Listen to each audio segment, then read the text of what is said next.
그러니까 날씨가 뭐 좀 더워졌다가 추워졌다가 좀 요동을 칩니다. 오늘은 너무 날씨가 좋아서 바람 부는데 아주 선선하게 산책하기도 좋은 것 같습니다.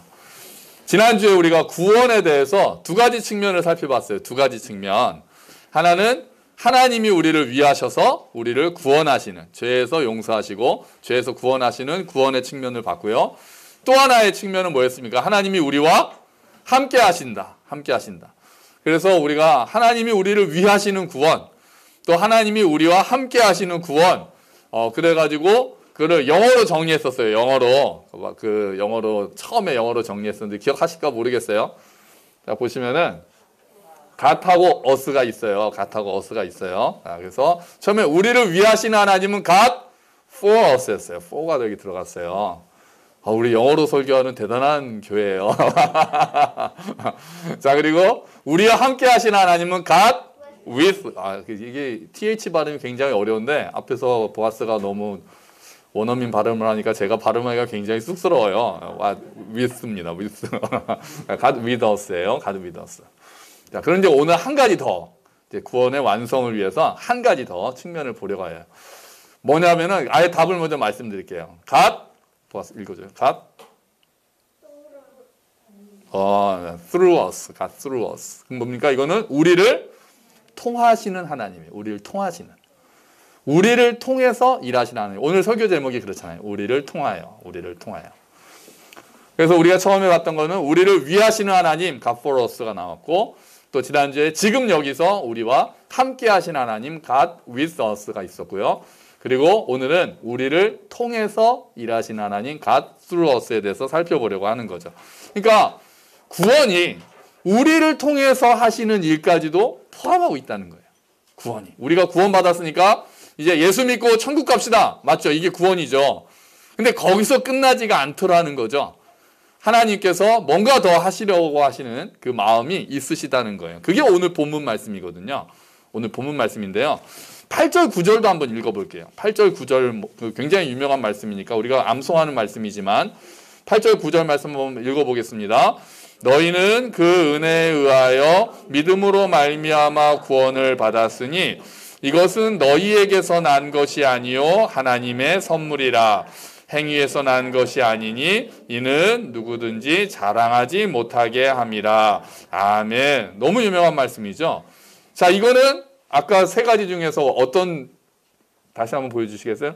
이 세 가지 중에서 무엇을 말씀하시는 걸까요? God for us죠. 우리를 위해서 구원하신 하나님. 은혜로 믿음을 통해서 우리를 구원하신 하나님. God for us에 대해서 가장 간단하면서도 가장 핵심적으로 말씀을 딱 보여주는 그 구절이 에베소서 2장 8절 9절인 거예요.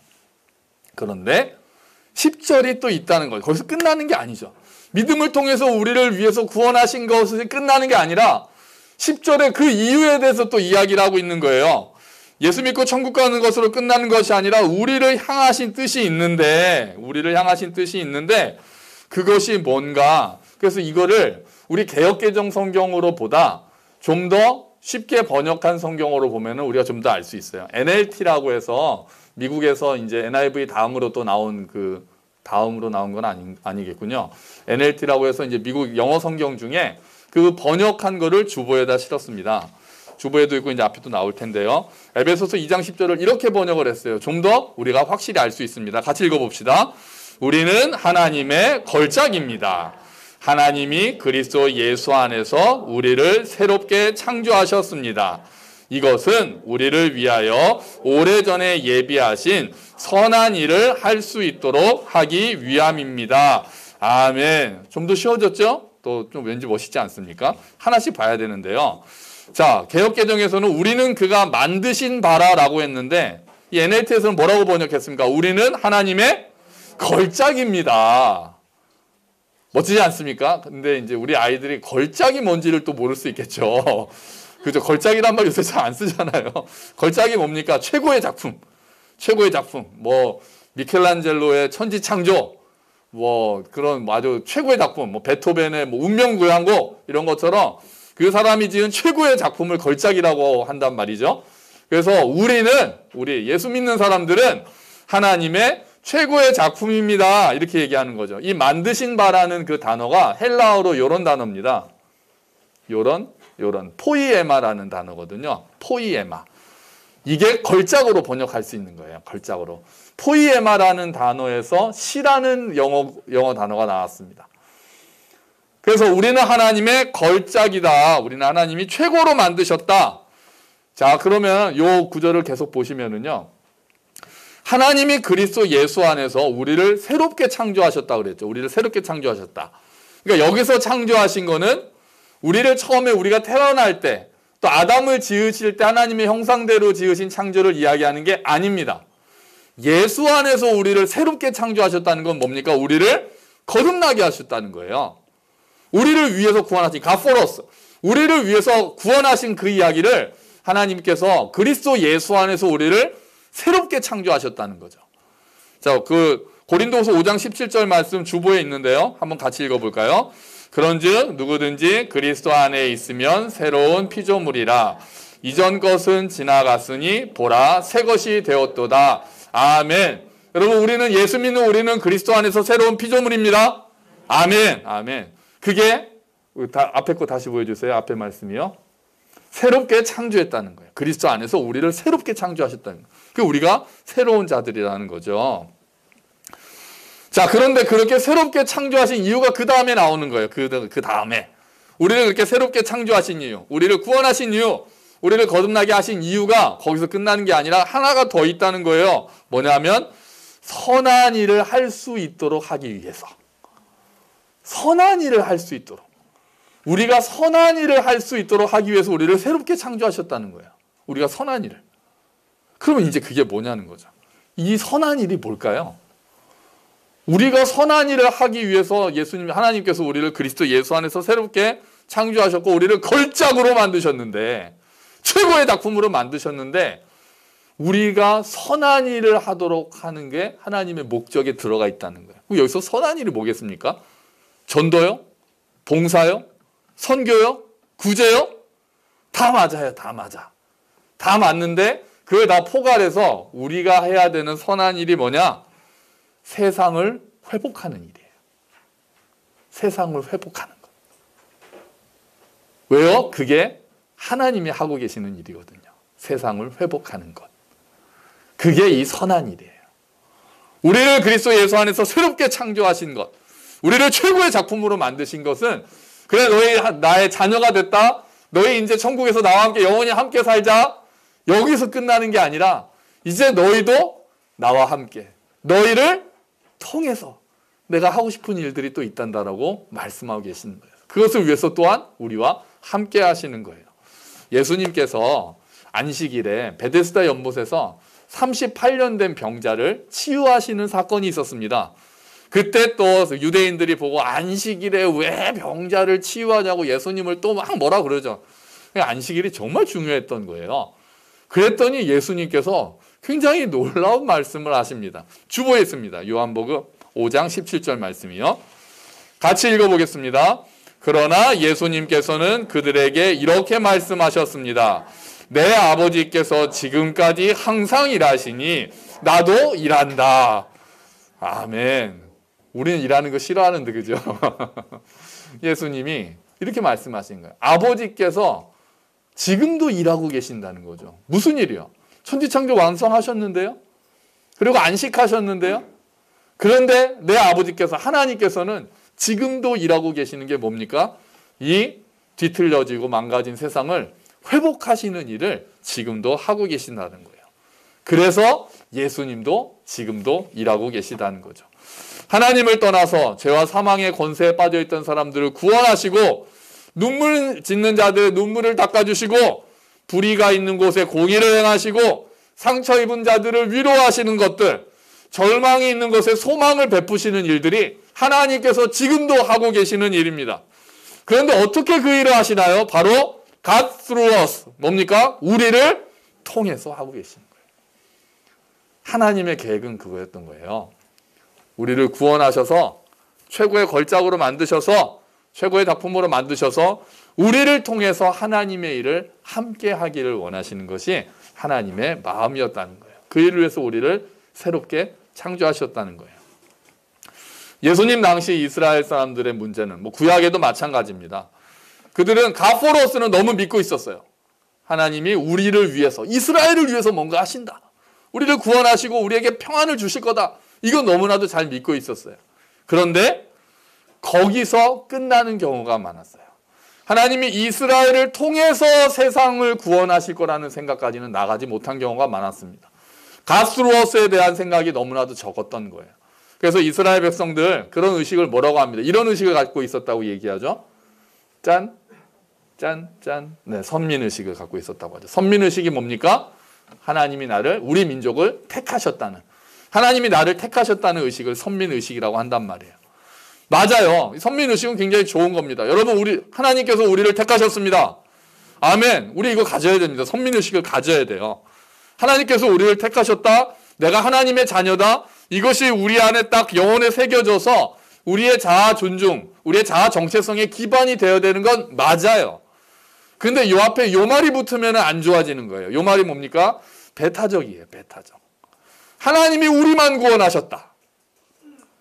그러니까 저들을 멸시하고, 저들은 우리와 다르고, 저들은 구별해야 되고, 그렇게 생각하고 멸시하고 심지어는 멸망시켜야 되는 존재로만 생각하는 것은 하나님의 마음이 아닌 거죠.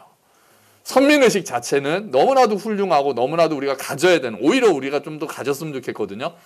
하나님이 나를 택하셨다는 거를 우리 아이들도 뭐 세상에서 뭐라고 하던, 공부 좀 못하건, 또 뭘 못하건, 뭐 외모가 좀 부족하건, 뭐 경제적으로 부족하건 간에 하나님이 나를 택하셨다라는 선민의식만큼은 진짜 흔들리지 않았으면 좋겠어요. 그게 우리 그 정체성의 기반이 돼야 돼요. 그런데 그게 패타적으로 나아가서는 안 되는데 이스라엘 백성들이 패타적으로 나가기 시작했어요. 그걸 대표적으로 보여주는 선지자가 한 명 있습니다. 누굽니까? 요나입니다. 요나가 그랬어요. 하나님께서 니느웨를 가서, 너 니느웨한테 가서 심판을 예언해라. 가가지고 너네 심판할 거다 막 떠들었죠? 그렇게 했더니 갑자기 예상치 못한 일이 일어납니다. 니느웨 사람들이 회개를 하네요.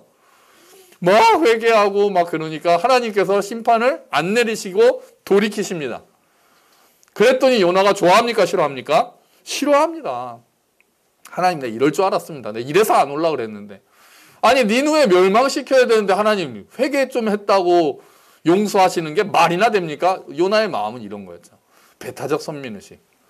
이스라엘을 구원하시는 건 맞지만 니느웨는 이스라엘을 괴롭히는 백성이니까 멸망시키는 게 당연하신데, 아니 왜 그들이 회개했다고 용서하십니까?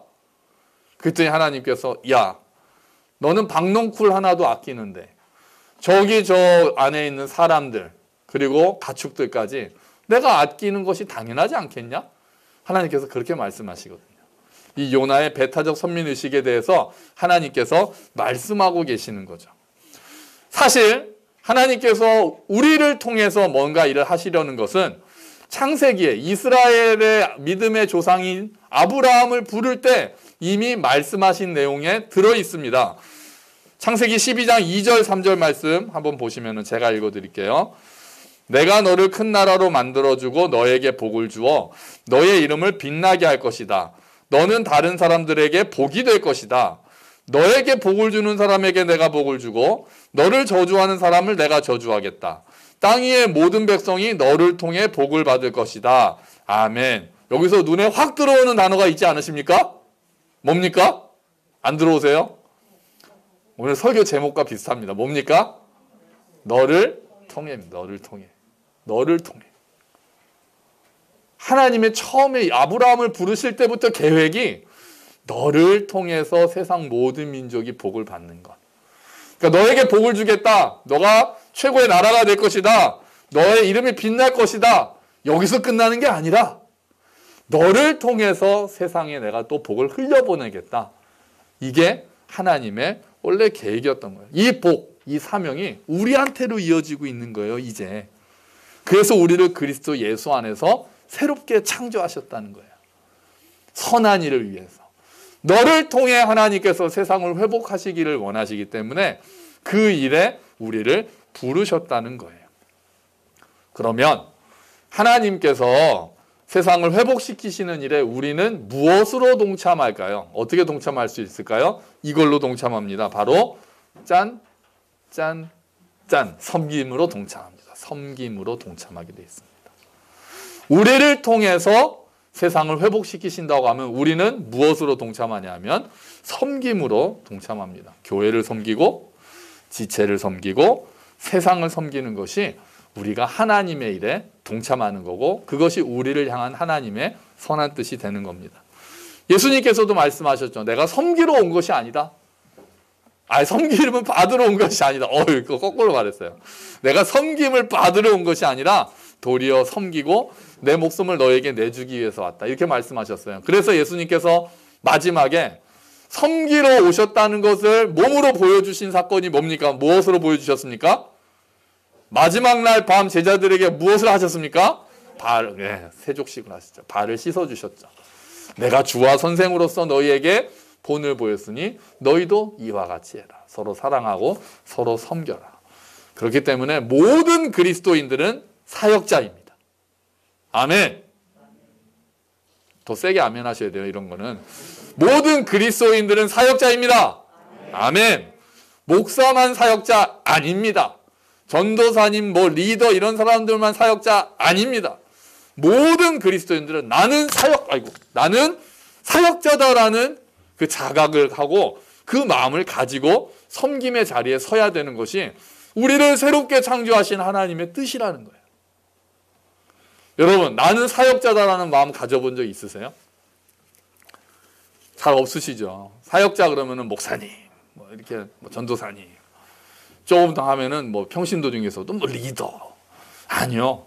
모든 사람은, 새롭게 창조된 모든 사람은 선한 일을 위해서 지으심을 받아 새롭게 창조되었으니 사역자라는 마음을 가지고 계셔야 됩니다. 여러분 모두 한 사람 한 사람이 나는 사역자다라는 마음을 가지고 계시는 거예요.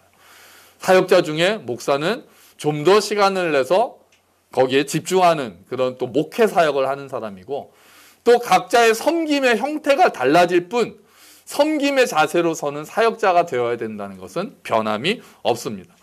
우리 사회의 큰 특징 중에 하나는 소비사회라는 겁니다. 그죠? 소비사회잖아요. 내가 무엇을 소비하는가가 나를 드러내잖아요.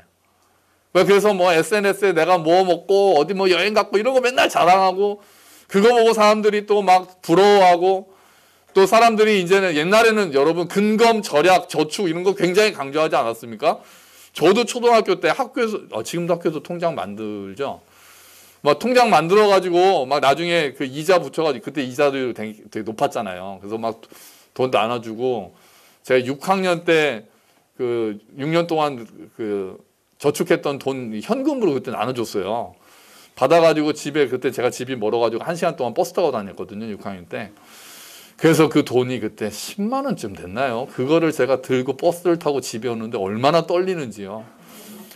진짜 버스에 앉아가지고 저한테 너무 큰 돈이잖아요. 그 버스 안에 모든 사람을 의심하면서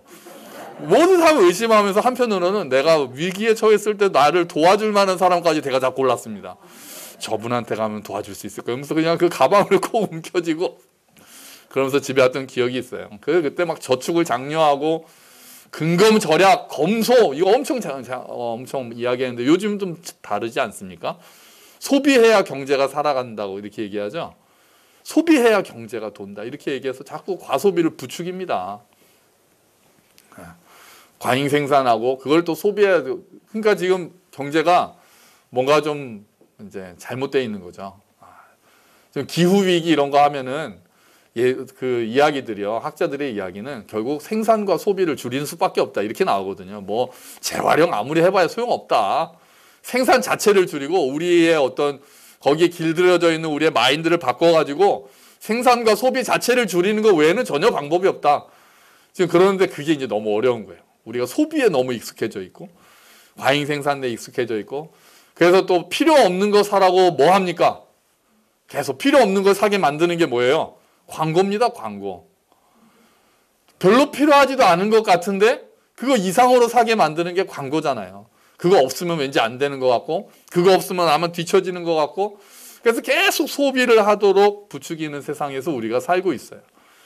그래서 우리가 소비자의 위치에서요. 생산자보다는 소비자의 위치에서요. 그런데 그게 이제 안 좋은 점 중에 하나가 이제 교회로 그게 들어와요. 교회로. 그래서 교회도 또 이런 단어가 있어요. 소비자 기독교라는 단어가 있어요. 소비자 기독교. 이게 뭐냐면요. 교인들이 상품을 구매하듯이 교회를 구매한다는 거예요. 돈 내고. 뭘 냅니까? 헌금 내고 설교, 좋은 설교, 좋은 프로그램, 또 좋은 찬양 이런 거 있는 교회를 찾아다니는 거죠. 나는 내 돈 냈으니까 정당한 권리를 찾아야 된다고 생각하는 그런 마음이 나도 모르게 깔려있는 세상이 됐다는 거예요. 그래서 교회 쇼핑이라는 말까지 있습니다. 교회 쇼핑. 이 교회 저 교회 다니면서 마음에 드는 교회 이제 고르는 거죠.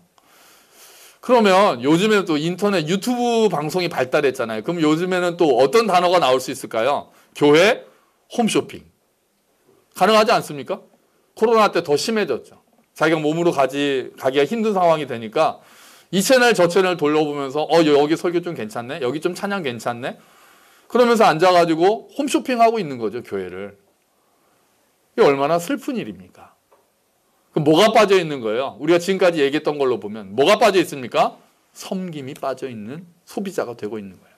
구경꾼이 되고 있는 그 교회에 대해서. 섬김이 사라지고 있는 거죠.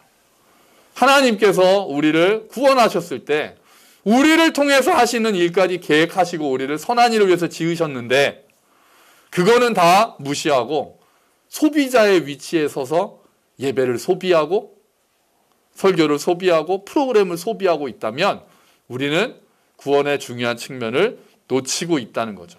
운동 경기로 친다면은 목사나 전도사가 그런 전임 사역자들이 선수고 나머지 성도들은 구경꾼처럼 되고 있는 거죠. 하지만 원래 하나님의 뜻은 그게 아닌 거예요. 하나님의 뜻은요. 모든 성도가 선수가 되는 거예요. 모든 성도가. 아까 모든 그리스도인은 뭐라고 그랬습니까? 사역자라고 그랬잖아요. 운동 경기로 말하면 선수예요. 그럼 목회자는 뭐가 돼야 됩니까? 목회자는 코치가 되는 거예요. 코치. 목회자가 선수고 나머지는 구경꾼이 아니라 모든 사람이 선수고 목회자는 코치가 돼서 훈련을 시키고 준비를 시키고 나아갈 방향을 같이 제시하고 또 의논하면서 함께 섬김의 자리에 서는 것이 하나님의 뜻인 거죠. 에베소서 4장 11절 12절 말씀 주보에 있습니다. 그분이 어떤 사람은 사도로 어떤 사람은 예언자로 어떤 사람은 복음 전도자로 어떤 사람은 목사와 교사 그러니까 직분자로 삼으셨다는 거예요. 그 이유가 12절에 있습니다. 같이 읽어볼까요? 그것은 성도들을 준비시켜서 봉사의 일을 하게 하고 그리스도의 몸을 세우게 하려고 하는 것입니다. 아멘. 그 봉사의 일을 하고 그리스도의 몸을 세우는 건 누가 하는 겁니까? 성도가 하는 겁니다. 성도가. 모든 성도들이 봉사의 일을 해야 되고 그러니까 섬김의 자리에 서야 되고 그리스도의 몸을 세우는 일을 해야 되는 거예요. 목사나 전도사나 이런 사람들이 월급 받고 그 일을 하는 것이 아니라 모든 그리스도인들은 사역자로서 나를 통해서 하나님이 하시려는 일이 있다는 것을 기억하고 그 일을 해야만 하는 거예요. 그러니까 우리가 교회를 다니면서 오늘 내가 누구를 섬길 수 있을까? 그 생각을 항상 하고 있어야 돼요. 교회의 어떤 부분을 섬겨야 될까? 세상의 어떤 부분을 내가 섬길 수 있을까? 우리가 그 마음을 가져야 돼요. 교회 지체를 섬길 수 있죠. 또 교회에 필요한 부분들을 섬길 수 있죠. 더 넓게는 이웃과 세상을 섬길 수 있죠. 이웃과 세상을 섬기는 게 바로 선교 아닙니까? 그게 선교죠. 오늘 새가족 환영회가 있잖아요. 이제 새신자라고도 할 수 있는데 새신자로 이제 우리가 사실 새신자도 아니지만 2년이 넘은 새신자시긴 하지만 새신자로 환영을 하면은 이제 헌신자가 되는 거죠. 우리는 다 헌신자예요. 헌신자. 여기서 헌신자가 새신자의 반대말로 헌신자가 아니라 헌신하는 사람들이란 뜻으로 헌신자가 되는 거예요. 뭐 구닥다리다 이런 느낌이 아니라 이제 새신자로 처음에 시작은 했지 모르지만 그렇게 교회의 한 몸이 되면 그 다음에 우리 모두가 헌신자가 되는 거죠. 우리가 교회를 섬기고 세상을 섬기고 하나님의 일을 하는 데 있어서 헌신하는 헌신자가 된다는 거예요. 그래서 우리 교회에서 또 많은 분들이 또 예배를 섬기고 있잖아요. 특히 아이들이 섬기고 있는 모습이 굉장히 좋고 너무 고맙고 그래요. 뭐 음악 뭐 반주하고 또 연주하고 그렇게 섬기기도 하고요. 일부러 중고등부 학생들 시편 낭독에 이름을 넣었잖아요. 그렇게 해서 예배에 동참하고 섬김의 자리에 참여하라고. 또 우리 아이들은 또 헌금 봉헌할 때 또 이렇게 움직이잖아요. 자기들이 나와서. 그렇게 해서 조금이라도 섬김을 어릴 때부터 배워가고 예배에 참여하는 것들을 배워가라는 거죠. 지난번에 연탄봉사 다녀왔듯이 그런 기회를 계속 가져야 되겠어요. 우리가 어떻게든 어느 자리에서든 섬김의 자리에 서는 것들을 연습하고 훈련해야 될 거예요. 작은 교회는 손이 가는 곳이 많습니다. 이제 좀 있으면 이제 음식도 시작해야 되잖아요. 밥하고 설거지하고 또 아이들 돌보고 아픈 지체들이 있으면은 또 찾아가서 도와주고 또 연락하고 모두가 섬김의 손길이 필요하죠. 지금 또 많이 섬겨주셔서 감사합니다. 또 이렇게 꼭 교회 어떤 일들이 아니더라도 교회 일들이 어떤 일들이 있을 때 전혀 빼지 않으시고 또 도와주시고 또 각자의 위치에서 제가 모르는 곳에서도 아픈 분들 또 찾아뵙고 또 섬기고 하는 부분들이 있다는 거 많이 알고 있어요. 여러분 매 눈으로 살펴보고 매 눈으로 정말 내가 도울 수 있는 곳, 내가 섬길 수 있는 곳이 어딘가 찾아보고 또 돕고 이렇게 섬김의 자리에 서시기를 축원합니다. 아멘, 아멘. 또 아까도 말했듯이 이런 섬김이 교회 밖으로 이제 확장돼야 되는 거죠. 그게 구제가 되고 선교가 되는 거예요. 힘든 이웃을 돕고 또 복음을 전파하는 것.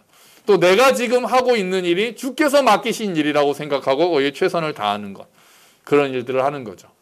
우리 교회에서 늘 감사한 일 중에 하나가 이제 구제 헌금 하자고, 구제 선교 헌금 하자고 이렇게 말씀드릴 때 힘써서 해주시는 부분들은 뭐 지금까지 계속해서 너무 감사드립니다. 이제 조금 더 나아가면 하나님께서 우리에게 어떤 일을 맡기실지도 몰라요. 우리가 좀 더 에너지를 쏟고 손발로 함께 참여해서 세상을 섬기는 일을 감당하게 될지도 모르겠어요. 교회마다 자기 그 처한 형편, 환경에 따라서 특별한 일들을 감당하는 교회들이 많이 있습니다. 어떤 교회는 보니까 우유 배달하는 교회가 있어요. 혼자 계시는 어르신들이 많은 지역에 있는 교회거든요. 그래서 아침마다 그분들에게 우유를 배달하면서 안부를 여쭙고 그런 봉사를 하는 교회도 있고 또 어떤 교회는 우리 자매들도 한번 다녀왔잖아요. 그래서 성경적인 여성관에 대해서 계속해서 세미나를 전국적으로 개최하면서 오는 사람들 섬기면서 그런 것들을 알려주는 그런 교회도 있죠. 지역 아동센터 만들어서 아이들을 돕는 그런 교회도 있죠. 어제 승민 형제님이 세라젬 카페를 다녀오시더니 교회에 세라젬을 하나 놓고 어르신들을 전도하는 것은 어떻게 했냐라고 농담처럼 또 진단처럼 이게 그런 발상의 전환을 할 필요도 있지 않겠느냐 이런 이야기를 하셨는데 생각을 좀 해봤는데 그게 놓이면 제가 하루 종일 누워 있을 것 같아가지고 세라젬이 교회에 있으면은 목사가 계속 거기 누워 있을 것 같아서 약간 불안한 마음은 좀 있어요. 아무튼 저도 기도합니다. 하나님 우리 교회의 손길이 좀 더 집중적으로 필요한 곳이 있습니까? 우리가 도와야 될 혹시 지역에 우리 교회가 도와야 될 일이 있는지 아직 그게 구체적으로 그 언젠가 저희는 우리에게 저뿐 아니라 여기 계시는 누구한테든지 마음이 쓰이는 곳이 생길 수 있잖아요. 마음이 쓰이는 곳. 그러니까 우리 교회 그런 면에서 약점은 우리가 지역에 다들 거주하고 계시면 더 구석구석을 살펴볼 수 있을 텐데 꼭 지역이 아니더라도요. 아까 그 주님의 교회는 그 전국적으로 그런 세미나 같은 걸 통해서 또 이렇게 섬김을 하잖아요. 그래서 우리 교회가 이런 일에 좀 더 쓰여서 섬김의 일을 했으면 좋겠습니다라는 그런 마음이 드시는 분들은 언제든지 또 이야기를 해주시고 그럼 우리 교회가 함께 또 그것에 대해서 기도하면서 또 준비하고 어떻게 우리가 구체적으로 또 집중할 수 있을지 마음을 모으고 그런 과정들이 앞으로 우리가 이제 8년 됐는데 9년 되고 10년 되고 우리가 이제 점점 더 성숙해질수록 그런 일들을 감당하는 것이 하나님께서 우리에게 원하시는 뜻이라고 생각을 합니다. 여러분 같이 그래서 계속해서 기도해 주십시오. 다시 한번 정리할게요. 우리를 위해서 일하시는 하나님, God for us였죠. 우리와 함께 하시는 하나님, God with us.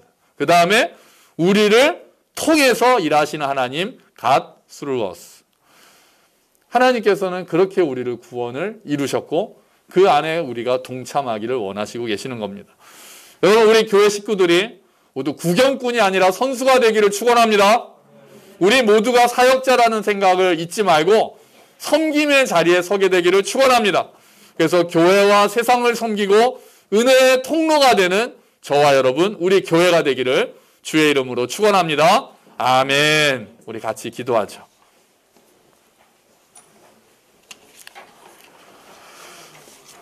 하나님, 우리를 통해서 하실 일들을 생각하시고 우리를 구원하신 주님, 우리가 그 일에 동참하기를 원합니다. 우리 같이 기도하겠습니다.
우리를 위하시는 하나님, 우리와 함께 하시는 하나님, 그리고 우리를 통해 일하시기를 원하시는 하나님, 감사합니다.